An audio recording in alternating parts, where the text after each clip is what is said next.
राई सीड्स मध्ये आपलं स्वागत आहे. मी नितीन सिसट. आपण कळवण तालुक्यात सिरसमणी या गावात आलोय. तिथले हे प्रगतील शेतकरी आहेत. आमच्या गावातील प्रगतील शेतकरी आहेत. त्यांचं शेतीचं अतिशय सुंदर नियोजन असतं. आणि दरवर्षी आमच्या एरियामध्ये सगळ्यात लवकर लागवड केली जाते. असं एक बी वर्ष गेलं नाही त्यांचं की रोप फेल गेलं, पावसाने झोपलं गेलं आणि लागवड झाली असं कधीच झालं नाही. त्यांचं लागवड करून रोप विक्री होते त्यांची. तर आपण त्याची आज थोडीशी चर्चा करूया. पहिले आपलं पूर्ण नाव सांगा. उमेश नारायण वाघ, राहणार शिरसमणी, तालुका कळवण, जिल्हा नाशिक. आपण राई सीड्स शुद्ध गुलाबी हे वाण घेतलं होतं. आपण किती किलो बियाणं खरेदी केलं? 60 किलो घेतलं. 60 किलो मध्ये आपलं क्षेत्र किती लागवड झाली? 22 एकर लागवड होऊन आपण 5.25 लाखाचं ओळे विकलं. विक्री केली. 31,000 रुपये आरीने दिलं होतं. तरी पावसामुळे काही तुमचं काही रोपाचं नुकसान? एक कपाच्या बुडा इतकी आपली जागा कुठेही खाडी झाली नाही, उळ्याची गेली नाही आणि आपण जाऊ बी दिली नाही. रोपाचं लागवडचं नियोजन कसं होतं तुमचं? म्हणजे कसं फ्लड होतं? गादी वाप्याचे गादी वाप्या 9 फुटाचा गादी वापा होता. रेझर पद्धतीने आपण रेझर मारलेले होते. त्याच्यानंतर आपण सर पहिले स्टेटमेंट घेतलेले होते, टोटल स्टेटमेंट. तुम्ही वावरा शेतामध्ये पाणी साचणार नाही ही फारच दक्षता थेंबही साचला नाही पाहिजे. ज्यावेळेस धरणाचा सांडव निघाला होता त्यावेळेस आपल्या शेतात त्या मिनिटाला आपण आलो होतो तर एक चमच्यावर पाणी नव्हतं. ही मोठी त्यांचं म्हणजे रोपाची टाकण्याची पद्धतच त्यांनी एकदम अतिशय सुंदर केली. त्यांनी गादी वाफे करून म्हणजे पाऊस होऊन आला बी तरी वाफेमध्ये खाली जाऊन परत साईड बाहेर निघायचं. तुमच्या रोपाचं काय एवढं नुकसान झालं. त्यांनी 22 एकर क्षेत्र लागवड करून किती लाखाचं रोप? 5.25 लाखाचं. 5 लाखाचं रोप त्यांनी आजूबाजू शेतकऱ्यांना विक्री केली. तर तुमची लागवड कोणत्या महिन्यात झाली? 1 नोव्हेंबर 2025. 1 नोव्हेंबर मध्ये लागवड झाली. आज तुमची आहे 25 फेब्रुवारी. 25 फेब्रुवारी. तर आज रोजी तुमचा 120 दिवसाचा पूर्ण झाला प्लॉट. तर दिवस पूर्ण जाऊन तुम्हाला साईज कशी मिळाली आज? साईज कलर अतिशय उत्कृष्ट, समाधानी पूर्णपणे. आणि क्वालिटी मध्ये ते एकदम बैतरीन राईच विशेष नाही. लाजवाब. वजन काय तोलून कंटाळाला हात इथं माझा जोर आला माझा. म्हणजे आपण शक्तीला कशी वाटली? काय बोलायचं रोग प्रतिकार शक्ती आता उळे टाकत असताना पुढे मांडीला लागतं काय रोग प्रतिकार शक्ती म्हणायची एकदम जबरदस्त. काय बोलायचं? काळ्या कसदार जमिनीत उळे टाकलेलं होतं आपण. काळी कसदार हो, काळे येवावर काळे. आपण हातात वेगळे कांदे घेतले. असं काय आपण उपटू नाही दाखवू ना, हे काय उपटू नाही दाखवू आपण. तसं कसं आहे, काही लोक ना दिशाभूल करतात शेतकरी. दाखवायचं काय, करायचं काय, आणि समाजाला काय बावळट करतात काही लोक. समाजाला बावळट आपण बघू शकतो. आपण उपटून दाखवू ना तिकडे बी.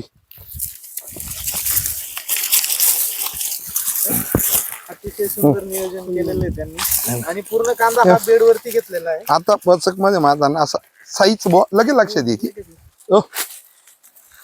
बेडवर कांदा, बेड मुळे कुठलं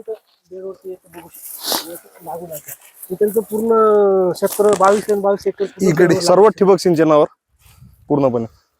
म्हणजे आपण बाऱ्याचा विशेष ठेवला नाही ना साहेब.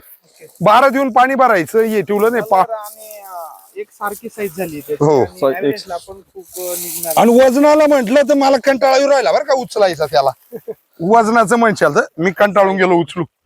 उचलून कंटाळा. तरी 4-5 दिवसामध्ये आपलं काढणी चालू आहे. आपला 2.5 लाखाचा मक्ता झाला ना पूर्ण. मक्ता दिला गेला. फक्त हे वातावरण आहे 2-3 दिवसामुळे ट्रॅक्टर मध्ये घुसतील बुवा, फसतील, अटकतील. त्याच्यामुळे उद्या परवा थांबलो आपण. समाधानी काय विषय घ्यायचा एवढी हे समाधानी म्हणायचं. त्याच इथं बोऱ्या बाऱ्या गोऱ्या गाऱ्या मोऱ्या माऱ्या राहिल्या असत्या काय समाधान राहिला असतो साहेब. आपल्याला त्यांनी क्षेत्रामध्ये दिलं ना. मग काय यात्रात येताना काय झालं समाधानी? काय चावळतात बुवा बोरी बारी आणि डवळं पिवळं त्याला म्हणतात चटाळा फटाळा. ते काय कामाचं आहे? आपल्याला उपटून आणून माल कसा आहे हाल मोकळा लक्षात येतो सर्वांच्या हातात आणि एक सारखा आहे सर्व. आमच्या कंपनीचं पण एकच ध्येय, शेतकऱ्याचं नुकसान व्हायला नको पाहिजे. शेतकऱ्याने बाबा 1 वर्ष घेतलं दुसऱ्या वर्षी मार्केटमध्ये आपलं नाव खराब नाही होणार. त्याच्यामुळे कंपनी खूप काटखोर काळजी घेते. बैथरीन विषयच नाही. राई सीड विषयच नाही. हार्वेस्टिंगच्या वेळेस पण एक व्हिडिओ घेणार आहे. नाही घ्या, जरूर घ्या. आणि समाजाला फसवणूक करू राहिले. आता कुंडाण्यात काही शेतकऱ्यांना फसवणूक केली, भरपूर फसवणूक केली. लुटून नेलं बियाणं देऊन. आणि तिथं आज टोंगळे फक्त टोंगळे. तसा काही प्रकार हा आपल्याला फसवणारी कंपनी जवळ नको, जवळ नको ते पायापाशी बी नको. मग काय म्हणतात तुम्ही म्हणा काय म्हणायचं, ते आपल्या पायापाशी बी नको. अतिशय सुंदर हा. नियोजन केलेलं आहे तुम्ही. तुमच्या कष्टाला यश आलं. नाही नाही ते मत नाही, माझ्या कष्टाला आलं पण ऋतिकच्या कष्टाला यश आलं, साहेब, हे मोठं महत्वाचं. 20-25% फक्त बियाणाचं काम असतं. मी त्याला साहेब मी काय बाकीचं 70 ते 80% सगळं शेतकरी नियोजन. बरं, मी साहेब मी काय सांगितलं होतं त्याला सगळं काय 60 किलो जेव्हा बियाणं घेतलं तुमच्याकडे मी वारंवार फोन केले, त्यावेळी बियाणं आणलं 60 किलो आपण आबून येतो आपल्या यांच्याकडून विनोद पाटलांकडून जेव्हा पेटे आणल्या त्यावेळेस त्याला मी सांगून दिलं, जर बी आपलं उळ्याचं गेलं तर आपण वावरी कुंटा ठेवायचं नाही. तो म्हणे वावरी कायचीच गरज नाही ना, उळ्यात जाणार नाही ना, त्यांना स्वतःवर confidence आहे ना. उळ्यात जाणार नाही तर वावर माझं ठेवायचंच नाही. मग एक जण आला, हार्वेस्टिंग झाल्यानंतर 1 नंबर मध्ये जाणार आहे. मग एक जण आला, तो म्हणे मग माझं उळे मरून गेलं. म्हणतं तू बरं राहिला जितता, तू काय राहिला जितता, जे माझ्या शेतात आहे, ते बघायला. तू काय जितता राहिला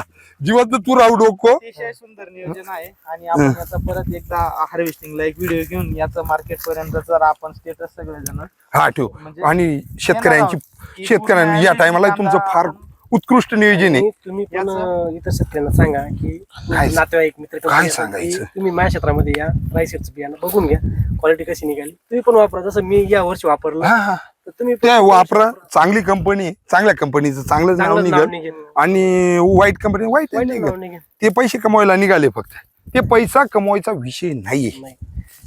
हा बियाणं म्हणजे हे फार जीवन मरणाचा प्रश्न आहे, आपलं जीवन मरणाचा प्रश्न आहे हा. शेतकऱ्याचा सगळा विषय जर तुम्ही साहेब फसणार बियाण्यात तर परत कधीच 5 वर्ष उजरणार नाही. 1 वर्ष शेतकरी मागे पडला तर 5 वर्ष मागे 5 वर्ष गेला तो, विकास fail संपला गेला तो. संपला तो. राई येतो सही आहे. सही आहे. 1990 पासून कार्यरत असलेले जाधव टेलर्स फार्म प्रस्तुत राही नॅचरल सीड्स, कांदा बियाणे क्षेत्रातील विश्वासाचे नाव.